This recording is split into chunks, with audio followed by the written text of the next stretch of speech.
Hello friends, welcome back to Unit Study. Friends, in this video we are going to discuss about question number 5, 6 and 7 from the chapter Is Matter Around Us Pure. Okay friends, so ये class 9th chapter 2 है, ठीक है, उसका question exercise का question है. तो चलिए friends question number 5 हम देखते हैं क्या दिया हुआ है. Classify each of the following as homogeneous and heterogeneous mixture. आपको यहाँ पे कुछ सब्सटेंस दिया हुआ है और आपको बस क्लासीफाई करना है इसमें कि वो कौन सा होमोजेनियस होगा और कौन सा हेट्रोजेनियस होगा. तो फ्रेंड्स सबसे पहले यहाँ पे हम देखेंगे कि होमोजेनियस का मतलब होता क्या है. ठीक है,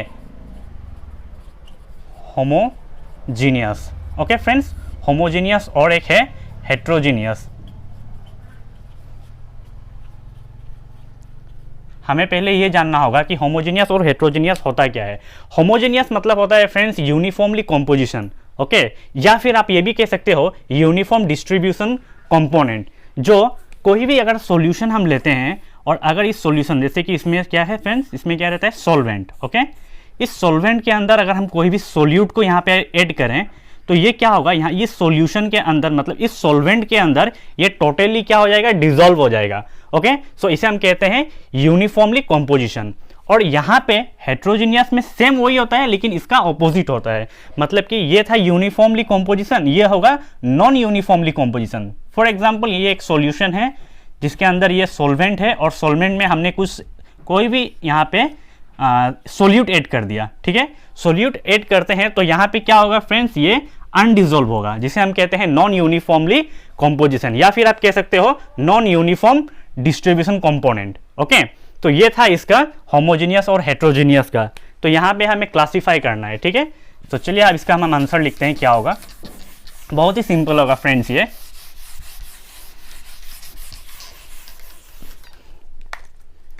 देखिए फ्रेंड, इसका आंसर क्या होगा. पहले आपको लिखना होगा फर्स्ट होमोजेनियस.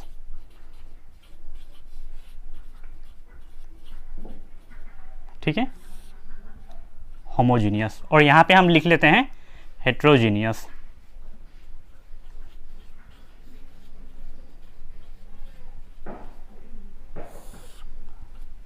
हेट्रोजेनियस. ओके, अब आपको यहां से क्लासिफाई करना है. जैसे कि ये सोडा वाटर. सोडा वाटर क्या होगा फ्रेंड्स, इसका जो पार्टिकल्स होता है, ठीक है, सोडा वाटर जो एक सॉफ्ट ड्रिंक होता है. ओके, इसका जो पार्टिकल्स होगा each and every particle is similar होता है. ठीक है, मतलब कि इसका पार्टिकल्स का जो अंदर का जो पार्टिकल्स होगा वो सिमिलर होगा. तो इसे हम कहाँ लिखेंगे, होमोजेनियस में आएगा. ये कहाँ होगा फ्रेंड्स, होमोजेनियस में. Soda water. ओके, ये हो गया होमोजेनियस. नेक्स्ट में देखिए क्या दिया हुआ है, वुड. वुड में क्या होगा फ्रेंड्स, इसका जो पार्टिकल्स होगा, okay, when we cut wood, इसका अंदर आप देखोगे कि इसका जो पार्टिकल होगा each particles have different component. मतलब कि इसका जो पार्टिकल्स, वुड का जो पार्टिकल्स होगा वो डिफरेंट कंपोनेंट आपको उसमें देखने मिलेगा. तो इसलिए वुड क्या होता है, हेट्रोजीनियस में आएगा. ठीक है, सो होमोजेनियस में हमने सोडा वाटर को दिया और हेट्रोजेनियस में क्या आया, वुड आया. एयर आ गया यहाँ पे. फिर एयर में देखिए क्या है फ्रेंड्स, एयर कभी यहाँ पे होमोजेनियस में आता है और कभी हेट्रोजेनियस में आता है. ऐसा क्यों फ्रेंड्स, क्योंकि एयर जो होता है अनपोल्यूटेड जो एयर होता है वो हम लिखेंगे होमोजेनियस में. ठीक है, लेकिन जो पोल्यूटेड एयर होगा वो आएगा फ्रेंड्स, उसे हम कहाँ क्लासिफाई करेंगे, हेट्रोजेनियस में. ठीक है, सो अगर यहाँ पे अगर क्वेश्चन में सिर्फ एयर दिया हुआ है तो आप यहाँ पे डायरेक्टली इसे होमोजेनियस में लिख सकते हो. ओके, 1, 2 एंड 3 हमने क्लासिफाई कर लिया. अब देखिए सोइल. सोइल को तो फ्रेंड्स आप जानते ही हो कि ये डायरेक्ट आता है किसमें, हेट्रोजेनियस में, because it can not dissolve. Okay, soil हम डायरेक्ट यहाँ पे लिख देते हैं हेट्रोजेनियस मिक्सचर में. ठीक है ना फ्रेंड्स. उसके बाद देखिए विनेगर. विनेगर जो एक लिक्विड होता है. ओके, सो ये कहाँ आएगा, होमोजेनियस में आएगा, क्योंकि इसमें क्या होता है फ्रेंड, सेम कंपोनेंट होता है, vinegar. And the last one is filtered T. ये भी क्या होगा फ्रेंड्स, होमोजेनियस में आएगा. तो इसे भी हम यहां पे लिखते हैं.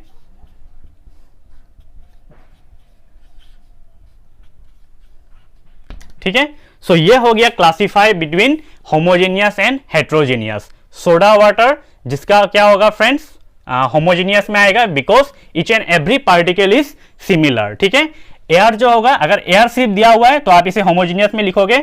अगर पोल्यूटेड एयर होगा तो वो हेट्रोजेनियस में होगा. अगर अनपोल्यूटेड होगा तो वो होमोजीनियस में होगा, ठीक है। उसके बाद सोइल, सोइल को आप डायरेक्ट हेट्रोजीनियस में लिख सकते हो।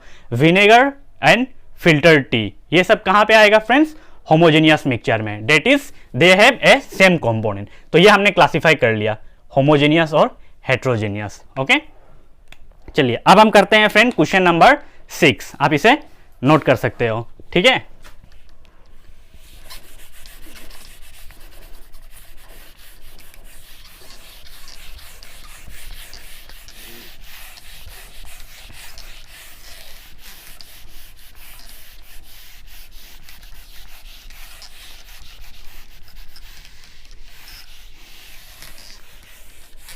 देखिए फ्रेंड्स, क्वेश्चन नंबर 6 में यहां पे आएगा question number 6।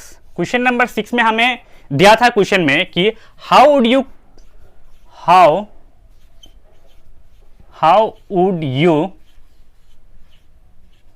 confirm that a colorless liquid given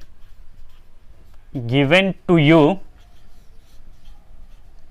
is pure water। Okay, ठीक है। चलिए क्वेश्चन को हम देखते हैं। पहले क्या दिया हुआ है कि how would you confirm that a colourless liquid given to you is pure water. मतलब कि फ्रेंड्स हम जानते हैं the colour of water is colourless. Okay, so अगर कोई भी लिक्विड है जो कलरलेस है, ओके, तो हम उसे कैसे कह सकते हैं कि वो क्या होगा, प्योर है। ओके, प्योर और इम्प्योरिटीज होता है फ्रेंड्स। सो आप कैसे कन्फर्म करोगे कि वो प्योर वाटर है, या फिर कोई भी कलरलेस लिक्विड जो होता है वो उसमें इम्प्योरिटीज है या नहीं है, मतलब कि प्योर है या नहीं है। तो उसके लिए फ्रेंड इसका आंसर बहुत आसान है, आपको बस इतना ही पता होना चाहिए कि the boiling point of water कितना होता है friends.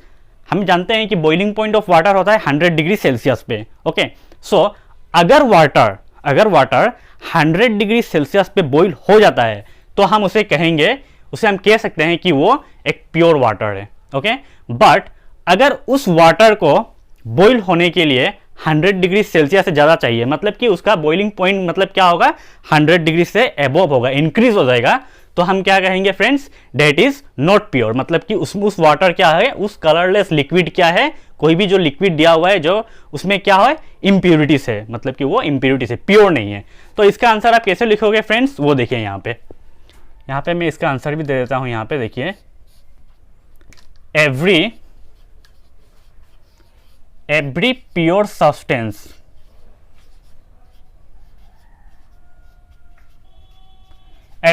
substance has a fixed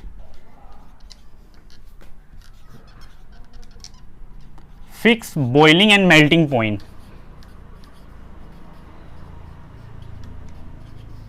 fix boiling and melting point, ठीक है। हम जानते हैं कि कोई भी जो प्योर सब्सटेंस होता है उसका जो बॉइलिंग और मेल्टिंग पॉइंट होता है वो फिक्स होता है। जैसे कि फ्रेंड्स एग्जांपल में हम लेते हैं आयरन का जो बॉइलिंग पॉइंट होता है वो होता है फ्रेंड 2862 होता है, 62 डिग्री सेल्सियस होता है। ओके, और जो कार्बन होता है फ्रेंड, कार्बन का जो बॉइलिंग पॉइंट होता है उसका होता है फ्रेंड्स 4827 डिग्री सेल्सियस पे होता है। ओके, कार्बन का जो बॉइलिंग पॉइंट है। तो मैं क्यों कह रहा हूं फ्रेंड, क्योंकि मैंने यहां पे लिखा है every pure substance has a fix boiling and melting point. तो उसका जो मेल्टिंग और बॉइलिंग पॉइंट होता है वो फिक्स होता है। जैसे कि फ्रेंड्स यहां पे अभी हम लिखेंगे, देखिए कि the boiling point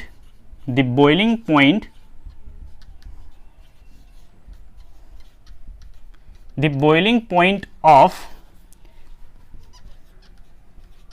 pure water is 100 degree Celsius, अभी थोड़ा पहले मैंने कहा था। या फिर आप इसे यह भी लिख सकते हो और 373 केल्विन। ओके, अगर आप इसे केल्विन में कन्वर्ट करो तो 373 केल्विन होगा। If the colourless liquid colorless liquid given to us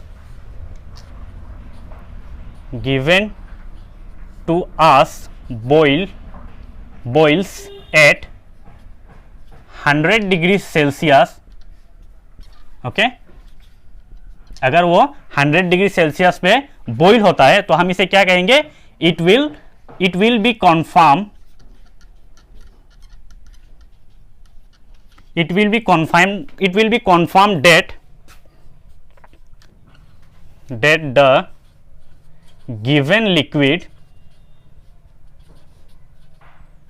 that the given liquid is pure।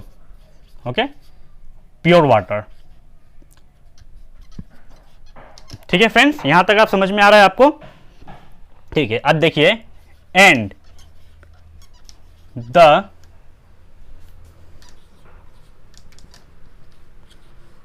boiling, okay, and the boiling point of liquid increase,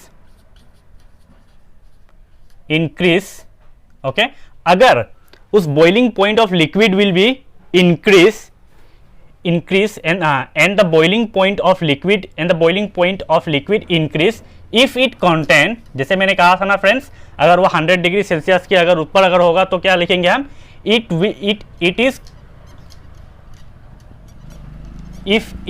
it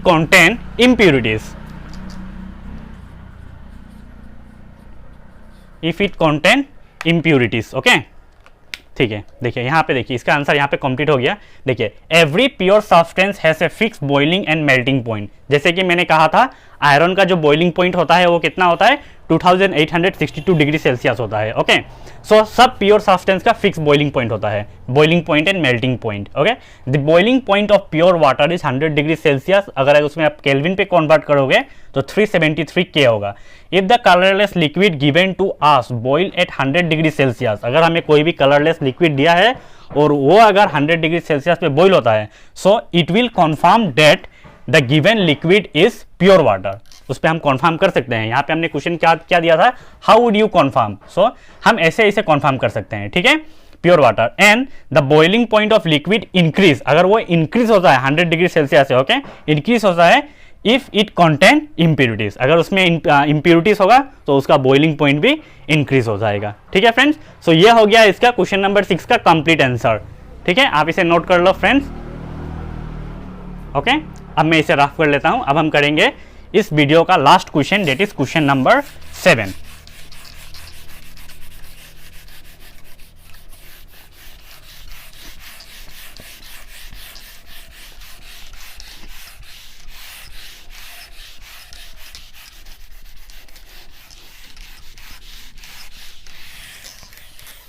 ठीक है फ्रेंड्स, अब हम यहां पे लिख लेते हैं question number 7।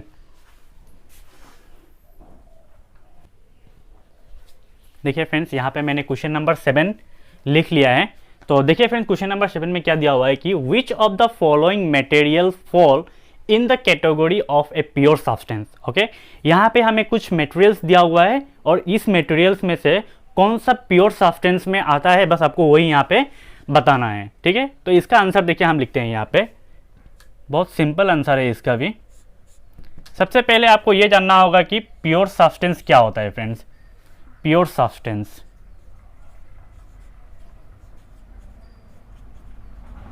Pure substance, okay.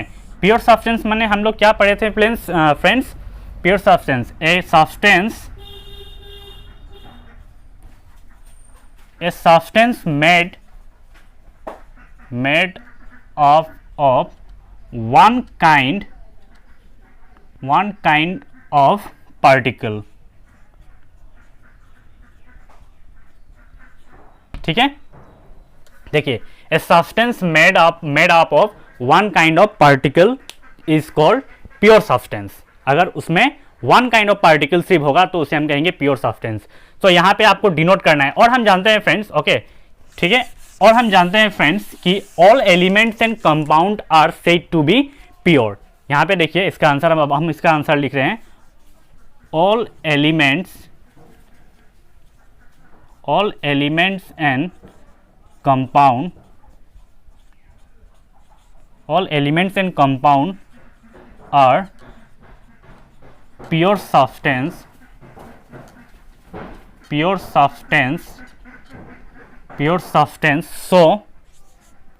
so the elements, देखिए यहाँ पे एलिमेंट्स कौन सा आएगा friends, iron, okay, so the elements iron, और कौन सा होगा friends, mercury, so the elements iron and mercury and the compound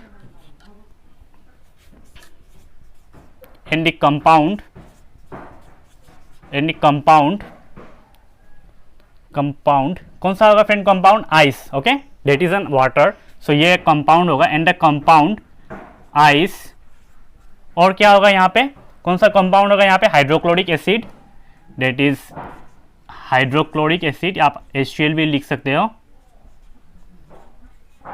hydrochloric acid, और यहाँ से कौन सा होगा कंपाउंड में, calcium oxide, hydrochloric acid and calcium oxide are pure substance, ठीक है। सो ये हो गया इसका राइट आंसर। यहां पे देखिए, यहां पे हमने प्योर सब्सटेंस कौन सा क्लासिफाई किया है, ice, iron, mercury, calcium oxide और हाइड्रोक्लोरिक एसिड, ये सब हमने यहाँ पे प्योर सब्सटेंस में क्लासिफाइड किया है, ठीक है। तो आप इसे लिख सकते हो, ठीक है। उसके बाद देखिए मिल्क, यहाँ पे आइस था, ice that is one kind of particles होता है जिसमें वाटर मॉलिक्यूल्स होता है, इसलिए हमने इसको प्योर सब्सटेंस में क्लासिफाइड किया है। मिल्क जो होता है friends, that is not a one kind of particle, it is colloids, milk को हम क्या कहते हैं, colloids, so it is a mixture, इसलिए ये क्या होगा, प्योर सब्सटेंस में नहीं आएगा। आयरन एक एलिमेंट से हम जानते हैं, इसलिए हम इसे प्योर सब्सटेंस में लिखे हैं। Hydrochloric acid, it is A molecules, हम जानते हैं फ्रेंड्स कि हाइड्रोक्लोरिक एसिड एक मॉलिक्यूल्स है, a compound which is made up of same kind of molecule is known as pure substance, okay, is pure substance, इसलिए, और ये भी सेम है friends, same as this. Mercury भी एक एलिमेंट है, इसलिए हमने इसको प्योर सब्सटेंस में कन्वर्ट किया है, मतलब प्योर सब्सटेंस में लिखा है, सॉरी। उसके बाद ब्रिक, वुड और air, they are made up of various kind of particle, okay, ये ब्रिक, वुड और एयर जो है ये वेरियस काइंड ऑफ पार्टिकल्स होता है इसके अंदर, सो इसलिए हम इसे प्योर सब्सटेंस में नहीं लिख सकते हैं, ठीक है। तो आप इसे इस तरह भी लिख सकते हो, ठीक है फ्रेंड्स। इस आंसर को, ये कंप्लीट आंसर था, अगर आप ऐसा नहीं लिख के आप इसे ऐसे भी लिख सकते हो, डेट इज यहाँ पे आप डायरेक्ट आंसर में ऐसा लिख सकते हो, प्योर सब्सटेंस यहाँ पे आएगा, डेट इज नंबर 1 में आएगा आइस, और सी का होगा आयरन, और डी का होगा फ्रेंड HCl, उसके बाद ई का होगा कैल्शियम ऑक्साइड, ओके, और कौन सा था फिर हमें यहाँ से कौन सा और प्योर सब्सटेंस में मिला था, that is F is mercury. हाँ, आप इतना भी लिखोगे तो that is your complete answer, okay. So हो गया फ्रेंड क्वेश्चन नंबर 7। अब नेक्स्ट वीडियो में फ्रेंड्स हम करेंगे क्वेश्चन नंबर 8, 9, 10, 11, ओके। सो मिलते हैं आप नेक्स्ट वीडियो में friends, thank you for watching.